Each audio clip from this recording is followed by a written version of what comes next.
شروع اللہ کا نام لے کر جو بڑا مہربان نہایت رحم والا ہے۔ جو چیز آسمانوں میں ہے اور جو زمین میں ہے سب اللہ کی تسبیح کرتی ہے اور وہ غالب ہے، حکمت والا ہے۔ مومنو، تم ایسی باتیں کیوں کہا کرتے ہو جو کیا نہیں کرتے؟ اللہ اس بات سے سخت بیزار ہے کہ ایسی بات کہو جو کرو نہیں۔ جو لوگ اللہ کی راہ میں ایسے طور پر صف باندھ کر لڑتے ہیں کہ گویا سیسا پلائی ہوئی دیوار ہیں، وہ بے شک اللہ کے محبوب ہیں۔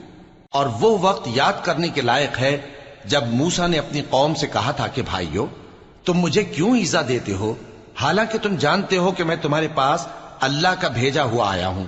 پھر جب ان لوگوں نے کجروی کی تو اللہ نے بھی ان کے دل ٹیڑھے کر دیے، اور اللہ نافرمانوں کو ہدایت نہیں دیتا۔ اور وہ وقت بھی یاد کرو جب مریم کے بیٹے عیسیٰ نے کہا کہ اے بنی اسرائیل، میں تمہارے پاس اللہ کا بھیجا ہوا